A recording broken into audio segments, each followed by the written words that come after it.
Assalamu alaikum and a very good afternoon. Dear students, the COVID 19 considered to be born from Wuhan city of China is really putting life at stake. The economic activities are partially shut and partially they are going on. No doubt the schools from class ninth to 12th, that means secondary and senior secondary level schools, partially have opened from 21st of September 2020, but still this mode is not smoothly functioning because of least attendance of students, as there is heavy scare or fear of COVID-19 infection that people know it separates by mass gathering, by human contacts. Their students so two types of modes are on. One is the physical mode of teaching, that's the actual classroom teaching, and second is the virtual mode.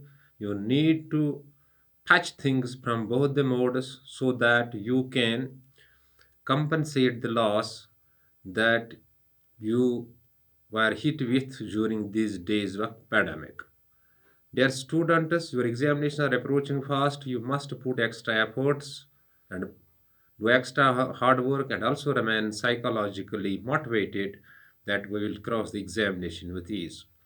Dear students, today morning a student from my locality called me who's reading in class 11th subject political science he having, and he asked me to deliver light on once again on the why necessity of representation in India. It is very simple question, but it is often asked in the board examinations. That is why he forwarded the same question or same query.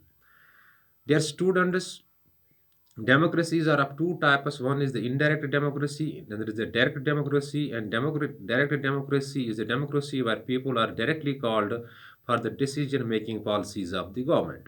And it is possible in those cities where population and size is very small, like Switzerland.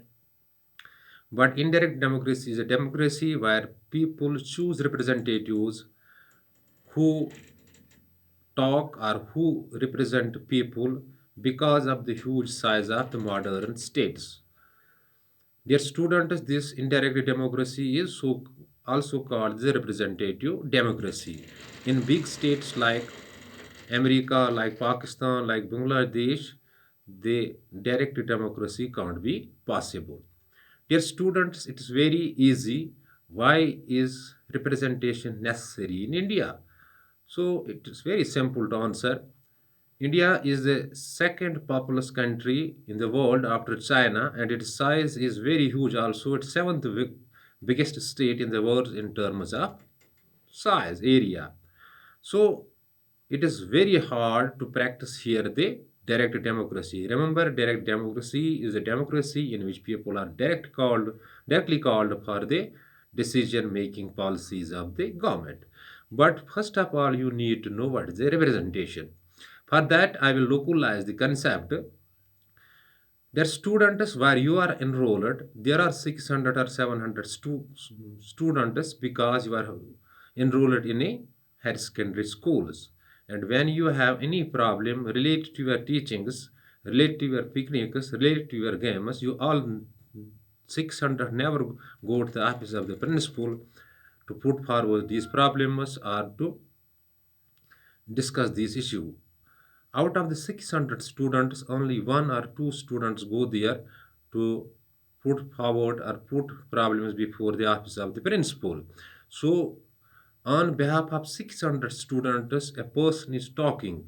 A person is talking whom you have given vote as a secretary of the school or the representative of the school. So, on behalf of the 600 people, as secretary of the school is talking with the principal. It is because 600 students can't be accommodated and they can't be heard in the principal's office. So the next representation is also necessary in the schools. But Similarly, when we go to the highest level, when in a democratic manner, when we go, India is a populous country having population near about 133 crores. It is very impossible for the to practice here the direct democracies in 133 crore people can't be called for the directly for the decision making policies of the government. So here is the need of representative democracy. Here is the need of representation. That is why the representation is necessary because of huge size and population of India. Dear students, here are the double set of government. One, the government is at the center level, that is called the central government, and the government at the state level, that is called the state level. India being the federation, you are here you watch the double set of the government. For parliament, for Lok Sabha, elections takes place after the 5 years. So in for proper representations, a country is divided into constituencies. These are called the parliamentary constitutions, and 550 parliamentary constitutions in terms of Lok Sabha are there. And people, this is the single member constituency, and people choose their representatives who represent us in the Parliament of India. Similarly, in the states that are also called the federal units of India, for the state assembly, it is also impossible to call directly people in the decision making policies of the government. So, so states or federal units of India is also divided into number of constituencies. This is also a single member constituency where people vote and elect a representative through the democratic means who represent us in the state legislature. So the democracy, so the representation is necessary because of the huge size and population of the modern states. So it is very simple to answer. When within 3 or 4 lines, the same question can be answered. Representation is necessary in India, is necessary in India because of huge population of India and huge size of India. All the people living in India and who live in India can't be called directly for the decision making policies of the government. So the necessity of representation is here the utmost. Dear students, it's all about the necessity of the representation in India. Do watch these things also on your do see these things on your available political science reference books. If any sort of query or confusion may strike your mind after watching this video, you may call me on my number or WhatsApp me. The number is already in your possession, and when you post your query by any means, within short duration of time, your query or confusion shall be cleared. Better is to go for the self studies. There is no substitution for the self studies. In these days, you have to put extra hard work, you have to do extra hard work, you have to put the extra efforts because you are hit badly with academic loss.